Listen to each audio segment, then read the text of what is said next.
सुनहरा अंडा और मादा कबूतर। जंगल में एक पेड़ पर एक मादा कबूतर रहा करती थी। उसने अपने घोंसले में अंडे दिए थे।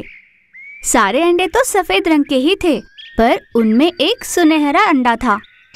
यह देख मादा कबूतर पहले तो हैरान हुई, पर फिर उसने सोचा कि सुनहरा अंडा भी तो उसी के पेट से निकला है, इसीलिए उसने बाकी अंडों के साथ उसका भी ध्यान रखना शुरू किया।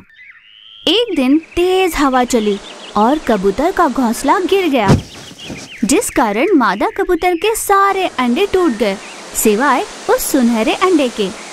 घोंसला देखकर मादा कबूतर बहुत दुखी हुई। हे भगवान, मैंने कितनी मुश्किल से अपना घोंसला बनाया था, जिसमें मेरे अजन्मे बच्चे थे। सब कुछ खत्म हो गया। इस निर्दयी तूफानी हवा को क्या आज ही चलनी थी? आ भी गई तो क्या मेरे ही अंडों को नष्ट करने आई थी? हाँ। ऐसे आक्रोश में रोए जा रही थी। तभी उसकी नजर पड़ी उस सुनहरे अंडे पर। जिस अंडे को देखकर मैं घबरा गई थी, वही अंडा बच गया। कम से कम इसे तो संभाल कर रखूंगी। फिर मादा कबूतर उस सुनहरे अंडे के पास गई और उसे प्यार से सहलाकर उसका खूब ध्यान रखने लगी। समय बीता। उस अंडे से एक चिन्नु मिन्नु सा सुनहरा कबूतर निकला।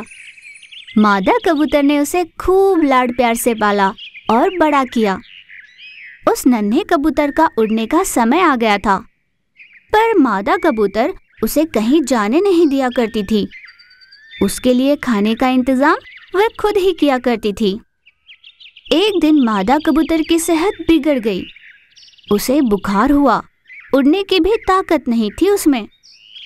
अपने अन्न का जुगाड़ करने नहीं जा पा रही थी और कोई चारा न होने पर उसने सुनहरे कबूतर को अपने पास बुलाया। बेटा, मेरी सेहत काफी खराब है। मुझ में उड़ने की भी ताकत नहीं। तुम्हारे लिए अन्न का इंतजाम नहीं कर सकती और तुम्हें भूखा भी नहीं रख सकती। अब तुम्हें खुद जाकर अपना अन्न लाना होगा, वरना तुम नहीं जी पाओगे। पर माँ, मैं आज तक कभी इस घोंसले से बाहर नहीं निकला। मुझे तो पता भी नहीं कि कैसे जाना है। मादा कबूतर कुछ न कह सकी। वह अपने बेटे को भूखा नहीं देख पा रही थी। जाने की स्थिति में न होते हुए भी मादा कबूतर के पास और कोई चारा नहीं था। वह बड़ी मुश्किल से बाहर गई और अपने बच्चे के लिए अन्न ले आई। अपनी माँ के क्षीण होती हालत में भी उसे बाहर जाना पड़ा। ये देख सुनहरे कबूतर को बहुत दुख हुआ। उसने रोते हुए अपनी माँ से कहा, माँ, मुझे माफ कर दो। मुझे खुद से ही नफरत हो रही है। तुम्हारी इतनी सेहत खराब है, तुम उड़ने की हालत में भी नहीं, फिर भी मैं भूखा ना रहूं, इसलिए तुम पीड़ा में रहते हुए भी मेरे लिए खाना लाई। मैंने आपकी सेहत की सोची भी नहीं। आज अगर मैं कहीं नहीं जा पा रहा, किसी काम का नहीं रहा, तो इसका कारण आपका हद से ज्यादा लाड प्यार ही है माँ। ये आज मैं समझ गया हूँ। मेरी भी समझ में ये बात अभी आई है बेटा। तुम ऐसे ही रहे तो भविष्य में तुम्हारा क्या होगा, ये सोच सोच कर मुझे डर सा लगने लगा है।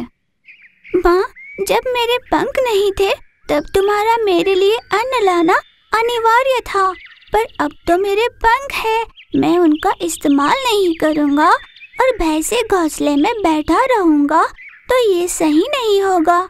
ये मैं अच्छे से समझ गया हूँ। इसीलिए मैंने सोच लिया है कि अब से अन्न लाने के लिए मैं ही जाया करूँगा और तुम घर पर आराम करोगी। बहुत बढ़िया बेटा, कम से कम इस कारण तुझ में हिम्मत तो आई। उस दिन से कबूतर हर रोज बाहर जाकर अपनी माँ के लिए और खुद के लिए अन्न का इंतजाम करने लगा। मादा कबूतर इस बात से बहुत खुश हुई थी। अपने बेटे को देख माँ बहुत निश्चिंत हुई। हर माँ बाप को अपने बच्चों से लाड प्यार करना चाहिए, पर इतना भी नहीं कि उससे बच्चे किसी काम के न रहे। आत्मनिर्भर होना जरूरी है। माँ बाप का प्यार बच्चों को आगे बढ़ने में सहायक होना चाहिए। यानी मेरे जैसे होने चाहिए, है ना माँ?